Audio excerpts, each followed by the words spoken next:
Welcome back to the Sketch Exploration series, number 95. We're getting up there, and as I mentioned before, getting closer to, I guess, the major end goal.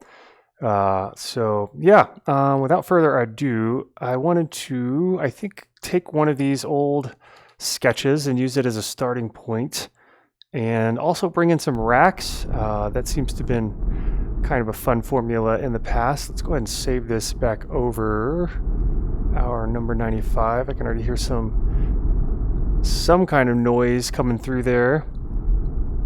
And I know once this gets done saving, and it's on a thumb drive, so it always takes a little while. Hey, we're gonna add a keyboard mapping to this. Right now I'm using Auto Hotkey, a free program for Windows that remaps my middle mouse button to the, I guess that's the tilde or something like that. So I can turn on this little recording with my middle mouse button. Nice and easy. All right, so let's hit play on this.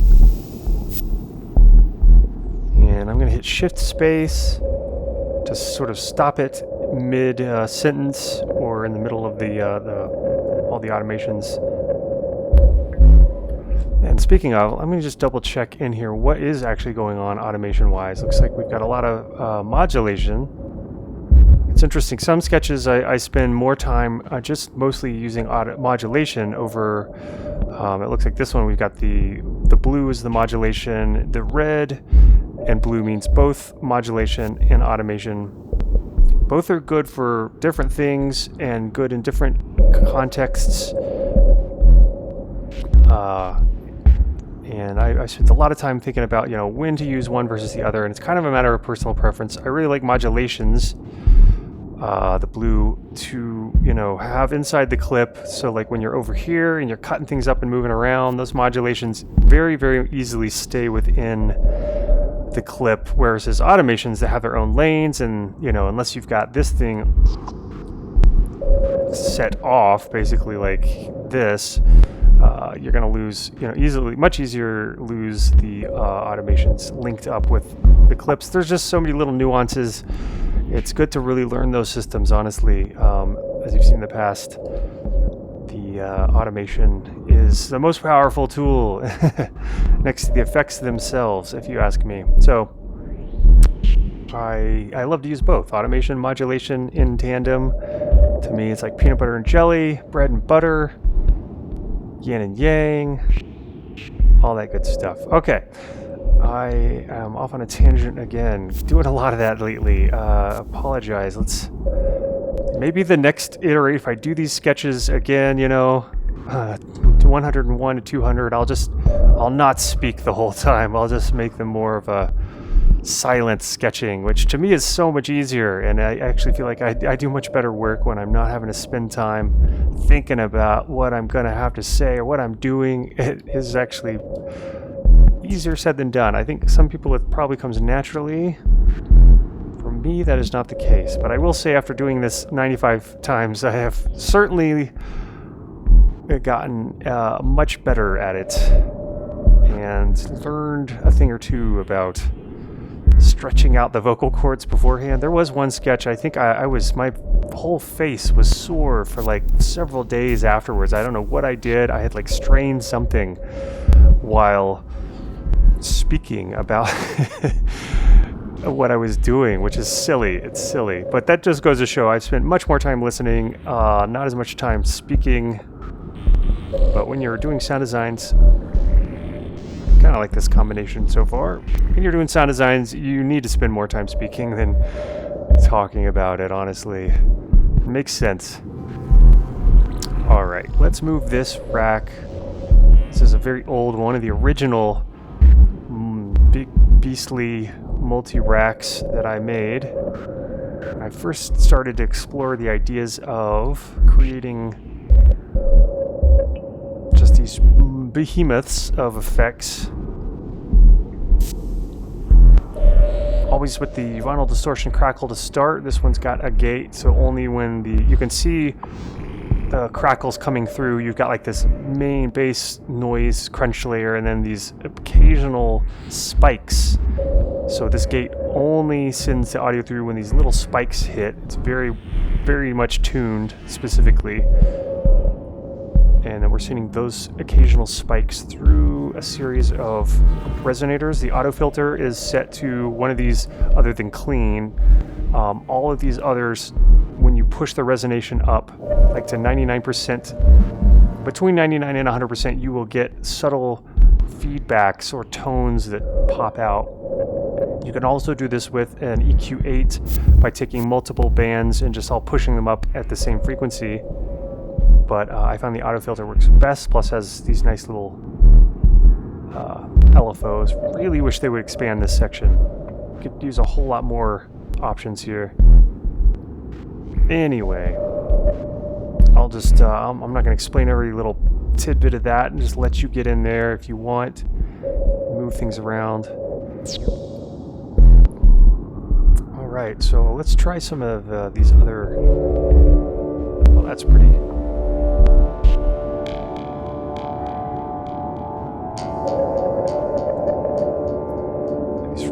Rack Wonder, as I called this one, has all the different parts in it to make kind of an impromptu song. I think that was my idea, was for playing live, you could just have MIDI controllers linked up to these and you kind of go down the line. I use a Behringer BCR 2000, and that has more rotary knobs, continuous controllers, just about anything, and it's all these banks, and since they're relative controllers, you know, when you switch a bank, you don't get a bunch of knob spikes in Ableton or anything like that. It's pretty rad. So anyway, we're done. All right, cool. The fastest sketch ever. You know, honestly, if you do build up an arsenal of a lot of these like sound generators or presets for yourself that, you know, and I like to spend a lot of time actually just creating some of these. As you can see, we've got a bunch here, a bunch of presets now. It makes sketching actually a lot more easy and fun, and you can just kind of piece these together like Legos or like modules. And yeah, so, you know, when I don't feel like doing the combining of these things, sometimes I just want to spend time building them, and I think it's fun to switch it up like that for me. All right, let's try dropping in some effects here.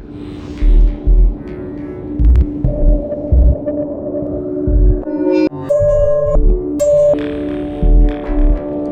I think maybe forward reverb could sound a little better. Yeah, I think that sounds better.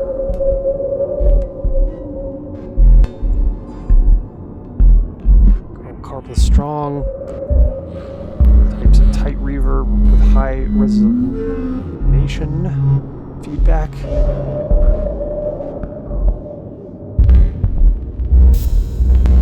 Awesome. Now, let's add in another rack. And I definitely need to find out where that whistle is coming from. I think it may be the tonal here. Yes, okay, cool. Let's turn that down just a bit. We should probably automate some of this. Let's get in there so that the beat does not just occur so incessantly. Sometimes you want that, but for me, oftentimes the best sketches, things kind of pulse in and out from each other. Nothing is going on too incessantly. That last sketch was definitely an exception when you're working out such a specific idea. But I do like having more amorphous, evolving, creature-like organic pieces, almost like looking at one of those paintings that is like a Kandinsky, or you have a lot of different shapes kind of just all sort of mashed together, dancing together. Some kind of work next to each other, others farther apart. Everything is sort of moving in and away from each other. Okay, cool.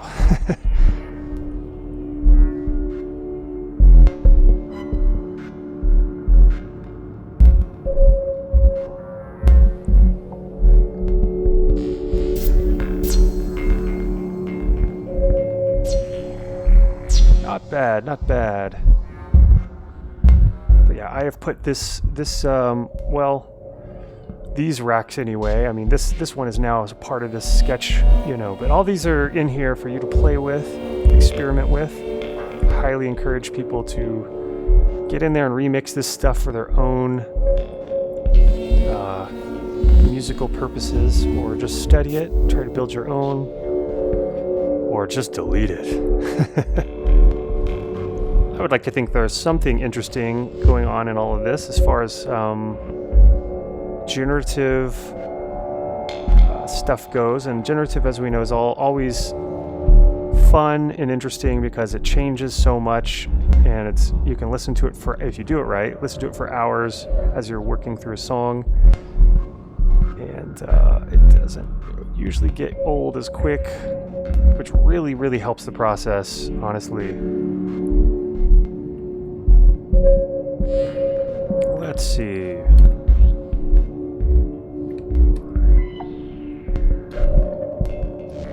Somehow this is not working. There it goes. Why it wasn't working there for a second.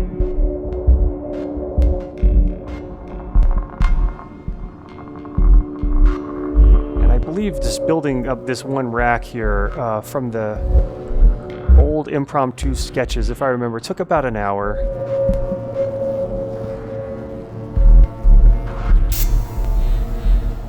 Typically when I'm making a song, you know, it can last anywhere between, just at least getting it to the point of pre-master stage, between 4 hours and 40 hours, really. The Off the Sky stuff is more upwards to the 40 hours per song, just because there's so much tweaking that goes on, especially towards the last moments of the, is definitely something I'm having to reevaluate as an artist. Do I want to keep doing things like that? Because it is very easy to burn out when you're spending so much time deliberating over tiny little micro details. You know, you want it to be perfect. You know, it's a thing you're putting out there for a lot of people to listen to, and very well after you're gone from the planet, you know, it may be something that, you know, you want people to enjoy and find interesting and get something out of, hopefully years to come. So I always feel such an extra pressure on myself to like really perfect things. But I'm also evaluating the burnout that comes with that, and considering ideas of looser type structures that aren't so wrapped up around these ideas of ego and trying to make things uber perfect for whatever purposes or reasons, because it just is really difficult to do. And spending, you know, 20 to 40 hours on a song, and most of that time is spent just deeply listening and having to make tons of tiny little changes, it gets old. It really does burn you out, and I don't think that that's, you know, the fun part. Not what creativity should be about in my book. All right, we've got enough there. And let's play with, it's like a crazy violin. Yes, let's get some automation going on that. The least I can do if I'm going to pull in some things from some older sketch, you know, and be all lazy like that, is at least just automate the crap out of everything. That's the least I can do for everybody here on this sketch exploration series. But, you know, this has been the cornerstone, this type of automation cornerstone of most all of these sketches. Okay, that may be, now that I'm hearing it, too much of that one effect. So let's keep the wet and dry a little lower.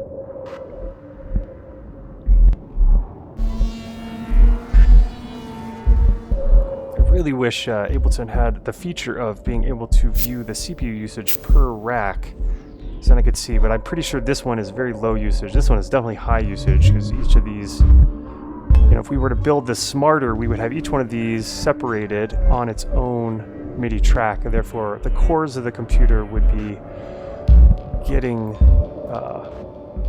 and processing them separately. Right now we've got one core per track, and so all these effects in here, there's probably like 30 or 40 different in total effects. Yeah, that's a lot for one core, but luckily Ableton Effects is kind of flat or cardboardy or clinical as they sound digitally sometimes. You know, for live performances, they work great. If I were to render this out into a song, I would definitely set my render output resolution to 192 kilohertz, as highest that Ableton will let you render out at, because I found the Ableton effects sound just, a lot of them sound a lot smoother at that rate. Cool, let's automate that. It's very subtle. We have these different programs in here. I think we've only got 3. 4 is kind of like a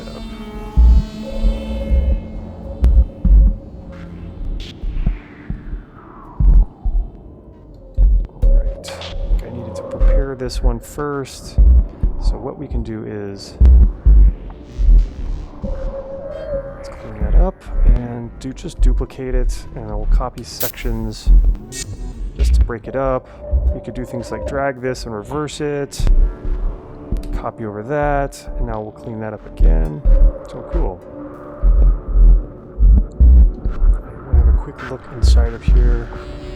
This template we made. We have made so many great, amazing tools.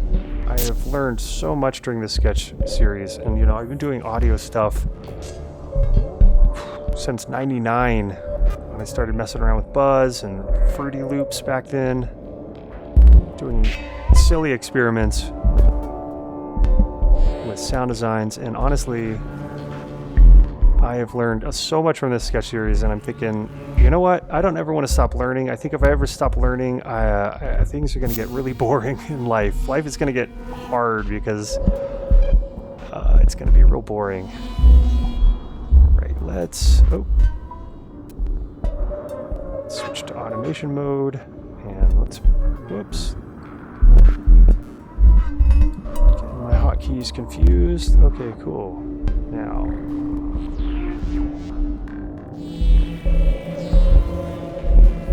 next stop, I think we need to mess up this brood breeder track. And this is sounding pretty nice for like a generative textural ambient. And I think we could add some modulation in here to sort of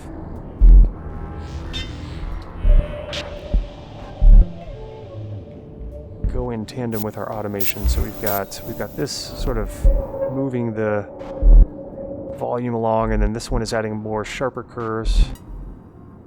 Modulation in tandem with automation, two great combinations together. You can see the blue moving around on its own, and then the red one. Yeah, love those two together. Okay. This one doesn't have too many controls. We can jump in here.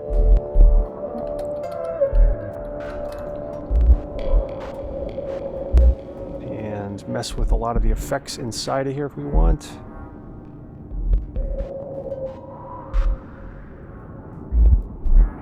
That's kind of neat how it is. I think this tonal thing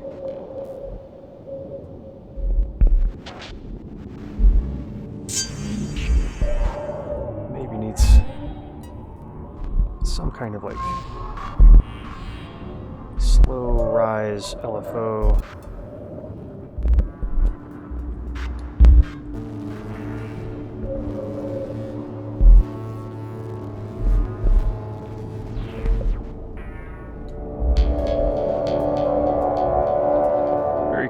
Okay. Let's sit with that whole arrangement for a second, and let's try to bring in and try to make this work. Let's see. Garbage neck. I have no idea what any of these sound like. It's been so long.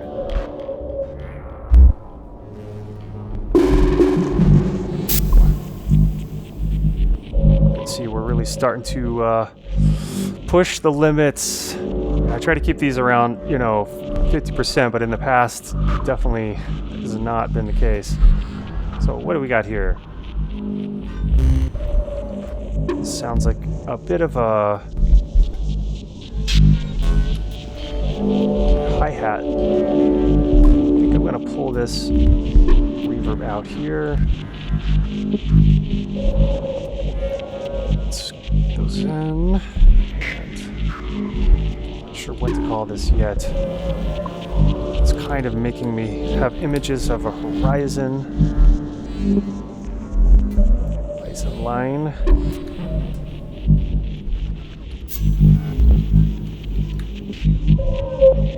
Let's summon a gate to hell. Okay, horizon line. And set you to send only. Cool. Now we can put some effects in here. Double click, get as many free modulation, automation modulation. Yeah, modulation clips. Cool. All right, let's temper this hi-hat-ish thing. Let's add some this tremolo, which is actually just an auto pan with the phase set down to 0. One of my most used effects ever, besides the EQ8. I'd say my top used effects are, of course, reverb, EQ, compression, and this is really just sort of a dynamics manipulator. I don't think I want the volume to go down to 0 per se. Just sort of disappear for a little while. Well, I don't know why click and drag and then, yeah, some things are a little wonky, as we've seen, but nothing's crashed yet, so feeling pretty good about that. All right, let's play with this 66.6. Silly me. All right, let's doesn't sound like such an evil sketch, so 66.6, maybe not. And you know what I really like in the last sketch we did, second to last, I think it was 93. It's great because you can just hit your right arrow key or click on this arrow and then you can see all the tracks. And we can just drag in the tempo vacillator one and just let that thing do its thing. Add in a little more smoothing.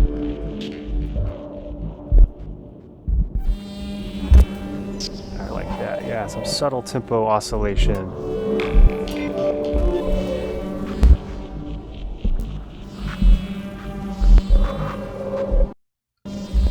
Got some kitty cats happening here. Maybe another rain delay.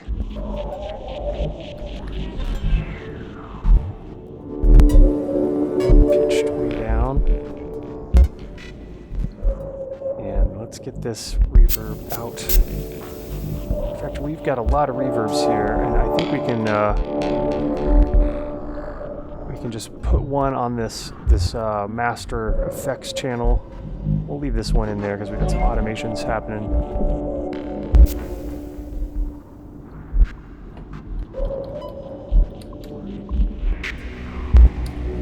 Awesome. Okay. You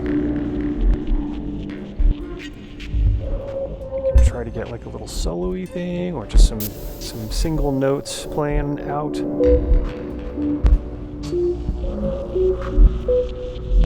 Cool. And I think what I'm going to do is add a scale MIDI effect and sort of get all the notes onto the white keys. So I'm hitting the C key on my keyboard and I'm seeing it light up here and I'm hearing that it doesn't really fit. Not per se. So let's move that one up. So as you can see, I'm hitting the the middle C key on my Midi keyboard, and as we move middle C up, we can just remap it.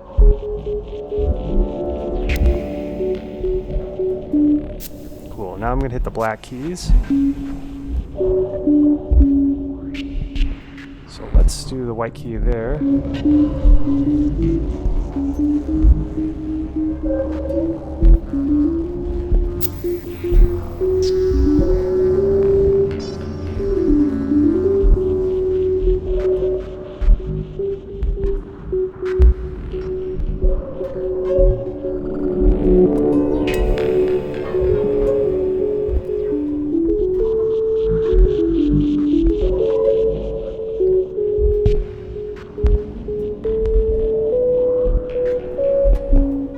That's kind of an interesting...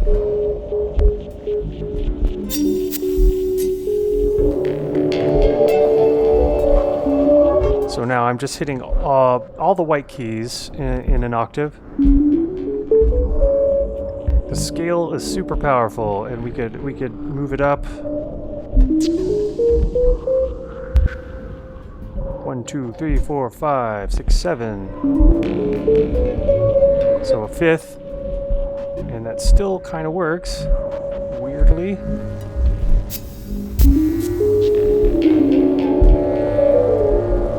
It's not exactly perfect, but...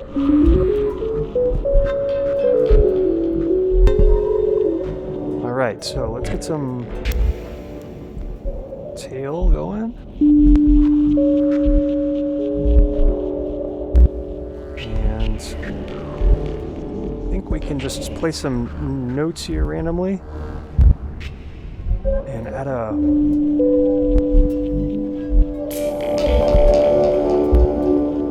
randomizer after I'm done here, and that will ensure that we'll have a totally generative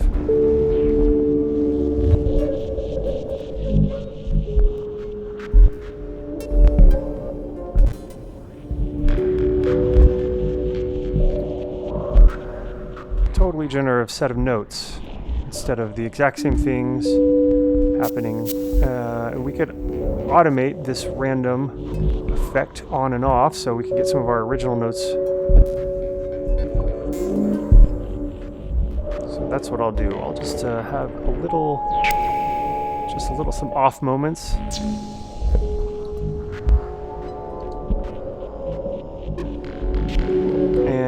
Let's get the probability gate, which is another great way to randomize things. Let's see, probability gate.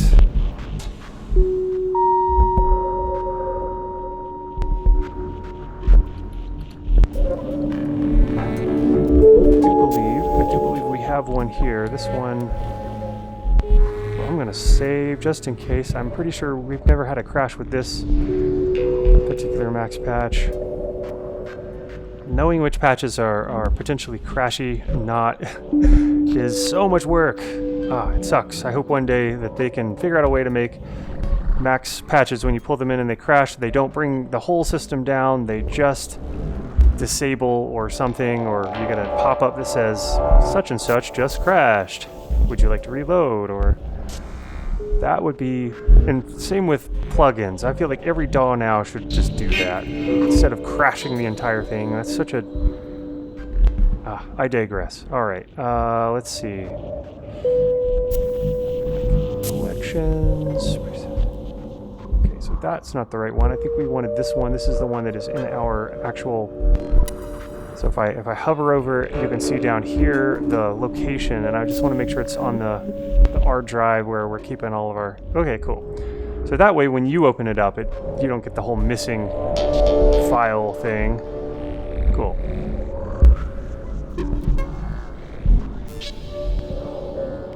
Now we are getting really generative. I guess we could start to play with some of these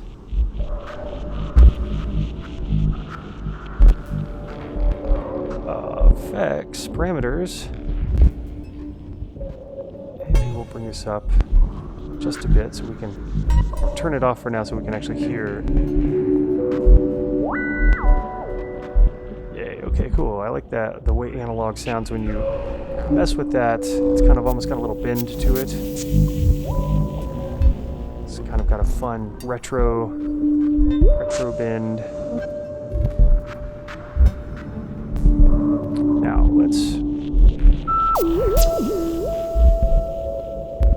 yeah, it sounds more natural. I think a lot of older gear had that sort of lag, that sort of slew in there that made the portamento type of effect. That's why I like this one, but they call it analog, so it better act like analog. Alright, let's also add in a humanizer. To me, it's like the three main generative tools: the probability gate, the randomizer with a scale combo. We don't need this anymore. And let's see, I think it's this first one, but let's double check. I'll hover over here. Yep, looks like the R drive referenced. And then we'll just push this all the way up, and that way we're going to get a lot more spacing, I think. Up to 100 milliseconds offset.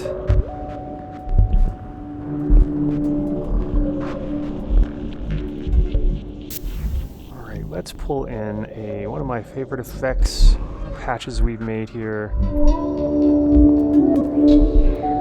It's seen a lot of action, the old tape effect. Probably seen too much action, and it is not the greatest sounding. But actually, the warp and flubber is my favorite section of the whole old tape thing. It adds that kind of just warbly wow and flutter. Let's get another one on here.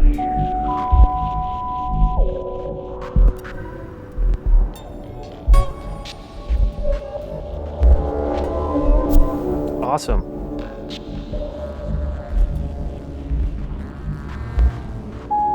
Can be a little surly sometimes. It's funny how it kind of sounds like a pissed off alien cat, or an alien cat in heat.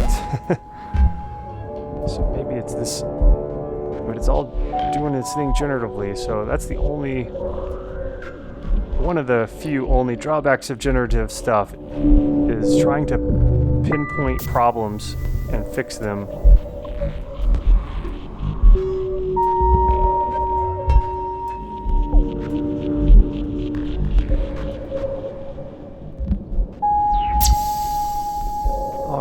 Let's play with some effects. I really want to see what the reverser effect will sound like. Now, we have had a crash on this one before, so I've saved. Now let's hope the best. Cool. I've only had one crash when bringing this thing in, so that's a good sign.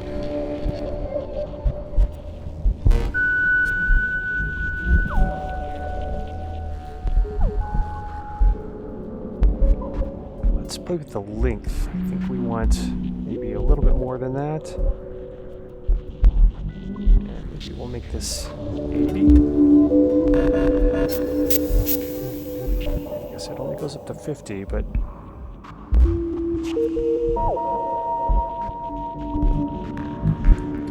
let's summon our preset effects rack with the wet and dry. And this way we can map the first button to that. Map the first button to this. There we go. I just go back to 20 on that and 2.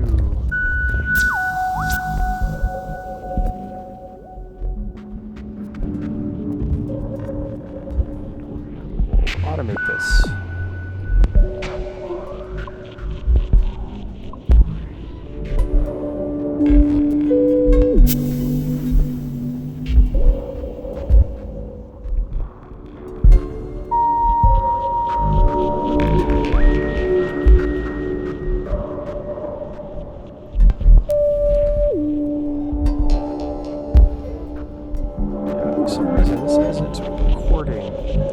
very strange. This thing is on. I'm wondering if this is not some... Let's turn it off and then turn it back on. There we go. Apparently, another tiny little UX, user experience type bug. Not a big one. Hey, as long as Ableton isn't crashing, I can put up with as many little micro user experience bugs as possible. Well, there was a few that I have definitely had to report that luckily are getting fixed in the next beta. Finally getting some traction on a few of the bugs that I've uncovered throughout these sketch series. They should be paying me. But I do love this program. I've used it for years. I actually really hated Ableton when I first started messing around with it. I thought it was just a gimmick because I think I was using New Window or Cubase around that time, and Ableton seemed so primitive. I think it was not until version 5 when they allowed you to do this automation stuff. And back then they didn't, I don't think they had automation, it was only modulation, but that's when I started to realize, like, wow, the crazy stuff you can do when you unlink those loops. Yeah, unlink plus, you know, some arbitrary, that was like 2006 or 7 maybe, and that's when I started to adopt and embrace Ableton as actually like a real tool I wanted to use a lot. I don't think it was until version 6 when I actually pushed myself to try to make an album. I think that was the Geist Cycles album, the second or third that I did, that I finally was like, okay, I'm going to try to make an album and Ableton, try to learn the ins and outs of it. And it was successful, I think. A successful creative endeavor. The album itself wasn't that successful, but that wasn't the point. Who cares? Who cares? As long as it's fun to do, something to pass the time while we're on this ridiculous planet, this amazing and absurd existence. Okay, I definitely need to automate this attack here.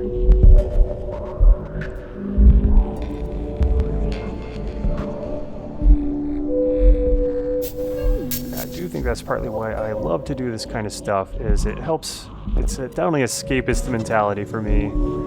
It's just something to do to pass the time in an interesting, fun, it's fun to get lost in this world of creating these creatures or these landscapes of sounds that it feels like looking at what seems like an arbitrarily random set of shapes and images as you stare out across a landscape with trees and brushes and all those crazy shapes, millions of little blades of grass. I love it when you get a bunch of layers going and just all these little sounds kind of just happening haphazardly.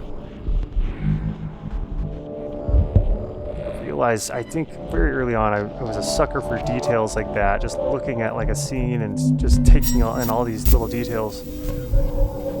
As a kid, I think, looking at a bunch of little drawings, I can't remember where they came from. There was like a coloring book, I think, with some hyper amounts of detail, and it was just so fascinating. It was like these space scenes, these like inside of a spaceship cockpit, all the little buttons, all the little dials and gauges. It was just so fascinating. I think that's when I started to become obsessed with lots of little intricate details. Console, electronic type crazy weird stuff.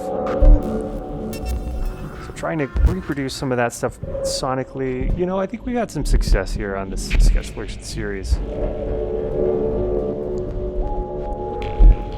of getting a lot of weird little details going and some coherence to it all. Sometimes not. But that's the fun. That sketching should be a free thinking endeavor. Okay. This is a nice little piece, I think. Very pleasant. You know, we could definitely muck it up. We could just go on a tangent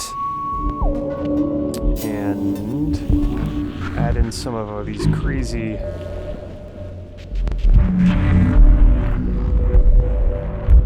that's some dusty surface of the moon sounding.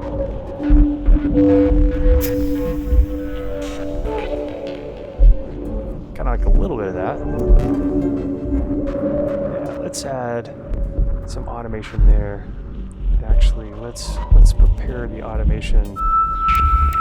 Prepare the sacrificial automation lane. There we go. Now we're ready to drag,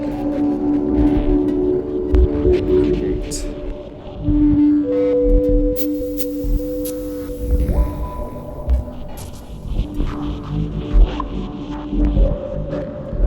Yes, like a little bit of this snapping, jerking types of sounds. Let's just play with this. Yeah, let's get some of that just sort of spiking around in there.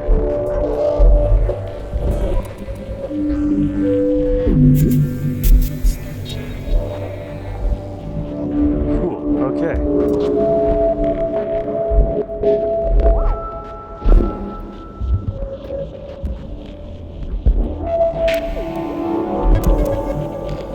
I guess if there's one thing we've definitely learned throughout the Sketch Exploration series, it is the power of just using the built-in Ableton effects. There's so much you can do with just those. Even though they don't sound, in my opinion, that amazing on their own together. Of course, you know, if I were to finish any of these sketches up into a song, I would be bringing in a lot of plugins because that really can help make the sound. You know, if you're going to do 100% in the box, you got to have a lot of different plugins by a lot of different developers, and that is difficult knowing which ones are the good ones that sound great. These are some brands I would highly recommend as far as containing crazy sound design. Isotope for mastering, RX6, you can do really nutty sound design stuff, especially with their denoiser. The declicker, one of the best, especially for inline. It's a CPU hog, but you know, if you got little clicks here and there, you can run through that and then resample out and then remove the RX6. Of course, Isotope trash, tons of amazing effects there. The GRM Complete 2, I wouldn't leave home without that. Yeah, there's just so many good. The computer music, yeah, go out and buy this magazine. You get tons of, and these are all pretty useful effects, to be honest. And they all have their own flavors, their own sounds. Dust, an amazing granulator type of effect. Couldn't recommend more of that. And Portal, another amazing. Unfortunately not free. Paul Extrex is free, an amazing freebie. Oh my gosh. So crazy what this thing can do. THU, one of the best guitar distortion type, way better than Guitar Rig, way better than the Line 6 one, I think. Doesn't use a ton of CPU, honestly. There's just, yeah, the Spectral EQ by Tonsturm, an amazing plugin, just came out not too long ago. Let's bust out some of the, let's just get I just am curious now what this will sound like. Let's go for sound design. That's always the first category of presets I like to go for. Some really wild stuff.